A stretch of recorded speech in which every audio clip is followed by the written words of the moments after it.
Assalamualaikum warahmatullahi wabarakatuh. Perkenalkan, nama saya Putri Wulandari Arya Rahman. Saya dari Prodi Akuntansi kelas C. Di sini saya akan menjelaskan tentang pasar persaingan sempurna. Pengertian dari pasar persaingan sempurna itu sendiri adalah suatu pasar di mana jumlah penjual dan pembeli atau konsumen sangat banyak dan produk atau barang yang ditawarkan atau dijual sejenis atau serupa. Contoh barang yang dijual pada bentuk pasar ini adalah beras, gandum, batu bara, dan kentang. Pasar persaingan sempurna merupakan pasar di mana penjual dan pembeli tidak dapat mempengaruhi harga, sehingga harga di pasar benar-benar merupakan hasil kesepakatan dan interaksi antara penawaran dan permintaan. Selanjutnya yaitu ciri-ciri pasar persaingan sempurna. Yang pertama yaitu banyak penjual dan pembeli. Adanya sifat ini mengakibatkan perilaku penjual dan pembeli tidak dapat memengaruhi keadaan pasar. Dengan kata lain, mereka hanya sebagian kecil dari unsur pasar secara keseluruhan. Interaksi antara penjual dan pembeli dianggap sebagai pengikut harga atau price taker yang menyebabkan harga di pasar ini bersifat datum atau harga tetap berapapun jumlah barang yang dijual. Karena mekanisme pasar yang menentukan harganya melalui interaksi antara kekuatan permintaan dan penawaran di masyarakat. Yang kedua yaitu kebebasan untuk membuka dan menutup perusahaan atau free entry and free exit. Artinya adalah tidak terdapat suatu hambatan apabila suatu perusahaan ingin memulai sebuah bisnis baru jika dianggapnya menguntungkan dan menutup usahanya jika ternyata merugikan. Tidak seperti pasar yang lain, mungkin ada keterikatan dalam membuka dan menutup pasar, misalnya dengan adanya surat perjanjian. Yang ketiga yaitu barang bersifat homogen. Perusahaan menghasilkan barang di mana barang tersebut merupakan pengganti yang sempurna terhadap barang yang diproduksi oleh perusahaan lain dalam semua aspek, sehingga produk identik, sama, atau tidak dapat dibedakan. Artinya, sekalipun Anda membeli di satu perusahaan, kemungkinan besar kualitas dan kuantitasnya akan sama persis dengan perusahaan yang lainnya. Yang keempat yaitu penjual dan pembeli memiliki pengetahuan yang sempurna tentang pasar.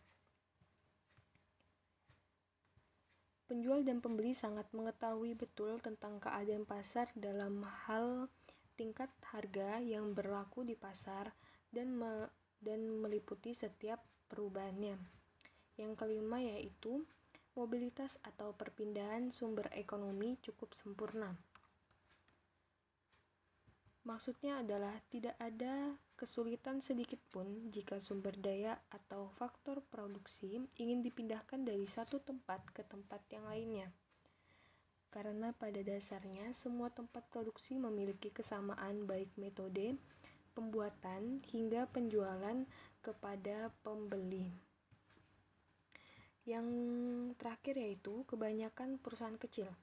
Pasar persaingan sempurna mengandung sebagian besar perusahaan kecil, relatif kecil dibandingkan dengan ukuran keseluruhan pasar. Hal ini untuk memastikan bahwa tidak ada satupun perusahaan yang dapat melakukan kontrol pasar atas harga atau kuantitas. Jika satu perusahaan memutuskan untuk menggandakan outputnya atau berhenti memproduksi seluruhnya, pasar tidak terpengaruh. Harga tidak berubah dan tidak ada perubahan dalam kuantitas di pertukaran.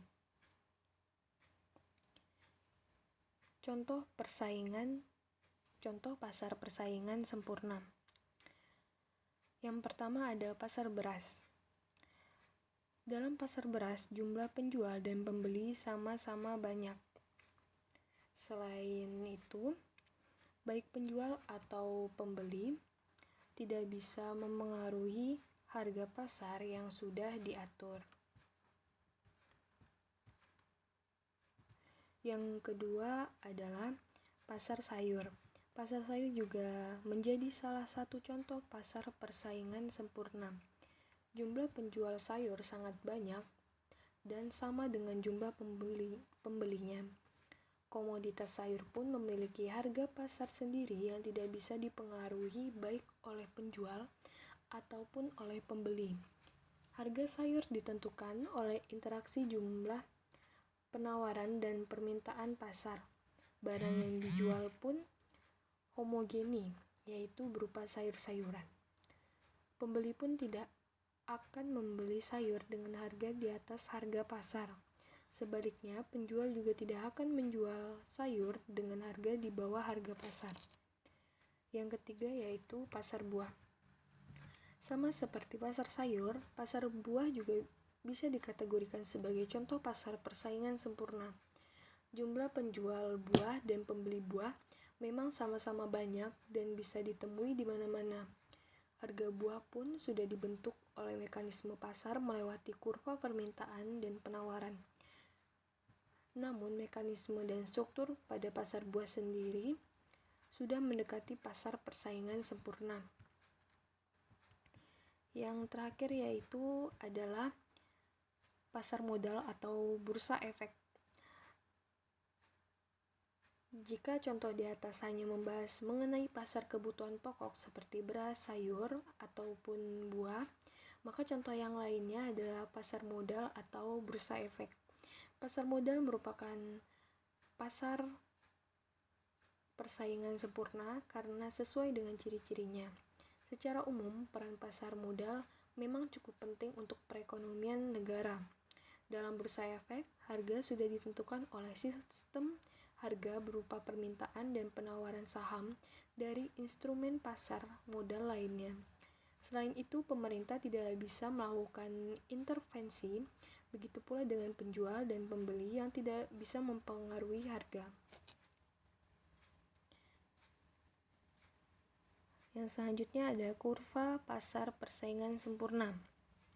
Di sini sudah terlihat kurvanya, yaitu beberapa jumlah permintaan produk.